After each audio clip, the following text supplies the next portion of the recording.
김웅래 기자를 연결해서 각 당의 반응, 지금 분위기, 그리고 속내 조금 더 자세히 들어보겠습니다. 김웅래 기자 나오십시오.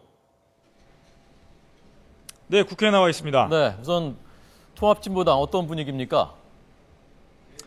네, 통합진보당 의원들은 결정문 낭독 내내 침통한 표정이었습니다. 정당 해산 결정 이후에는 곧바로 재판장을 빠져나와서 미리 준비한 규탄 성명을 발표했습니다. 조금 전에 들으신 대로 이정희 대표는 박근혜 정권이 우리나라를 독재 국가로 전락시켰다면서 정권이 통합진보당을 해산시켰을지는 몰라도 진보 정치에 대한 꿈만은 결코 빼앗지 못할 것이라고 말했습니다. 통합진보당은 앞으로 지금까지 이어온 투정의 수위를 더 끌어올려서 규탄 집회를 이어간다는 방침입니다. 당장 통합진보당 의원들과 당원, 지지자들은 오늘 서울광장에 집결해서 박근혜 정권 규탄 집회를 열 계획입니다. 네, 몇 시쯤 집회를 한다는 건 아직 안 정해졌습니까? 네, 일단 저녁에 집회를 연다는 정도로 전해졌고 아직 구체적인 일정은 조금 더 확인을 해봐야 됩니다. 예, 조금 전 그 중앙선관위 얘기를 들으니까요. 무소속으로 이 지역구 의원 3명이지 않습니까? 무소속으로 4월 보궐선거에 나올 수 있느냐라고 물어보니까 그건 뭐 얼마든 가능하다라는 입장인데요. 뭐 혹시 출마를 무소속으로 할지 안 할지 그런 여부에 대해서 좀 논의가 있을까요? 당 차원에서? 통합진보당 차원에서 아직 결정된 바는 없고요. 그리고 한 3시쯤에 기자들과 일문일답, 통합진보당 지금 당직자들과의 일문일답이 있을 예정입니다. 그때 예. 어떤 얘기가 나오는지를 좀 들어봐야겠습니다. 예, 3시에 있군요. 3시에 뭔가 발표할 예정이고 입장을요. 자, 국회에서는 오늘 현재 결정에 따라서 국회에서 이후에 진행되는 절차들이 또 있다면서요? 그렇습니다. 중앙선관위가 지금 후속 절차에 착수한 것처럼 국회 사무처도 즉각 후속 절차에 착수한다는 입장입니다.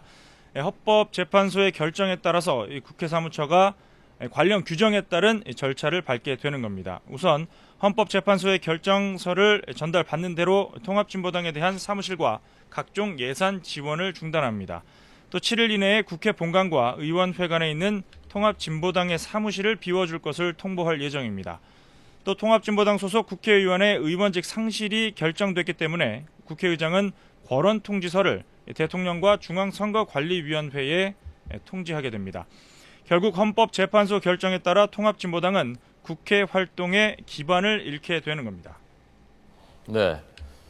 자, 오늘 헌법재판소의 결정, 헌정사상 처음 있는 정당 해산. 우리 전국 정치권에는 어떤 영향을 어느 정도 미치겠습니까? 네, 결국 정당 해산 쪽으로 결정이 되면서 여권에서는 지금 겪고 있는 위기 탈출을 위한 이 동력을 얻게 될 수도 있습니다. 오늘이 꼭 대선 2주년이 되는 날입니다. 오늘 해산 결정으로 새누리당으로서는 보수층의 집결을 꾀할 수 있을 것이라는 분석이 많습니다. 이렇게 되면 야당으로서는 결국 전국 주도권 차원에서 분리해질 가능성이 높습니다. 특히 새정치연합은 지난 2012년 총선에서 통합진보당과 야권연대를 했었기 때문에 이른바 원죄론에서 자유로울 수 없을 것이라는 분석도 많습니다. 다만 정부에 의한 정당 해산이 과연 옳은지에 대해서는 의견이 분분합니다. 여권의 이른바 종북몰이가 진보진영 전체에 타격을 주었다는 야권의 대대적인 반격도 배제할 수 없습니다. 결국 오늘 결정으로 여야의 대치가 가팔라지면 집권 3년 차를 맡게 될 박근혜 정부의 국정 운영에도 심각한 타격을 받을 수 있을 것이라는 전망도 나오고 있습니다. 지금까지 국회에서 YTN 김웅래입니다.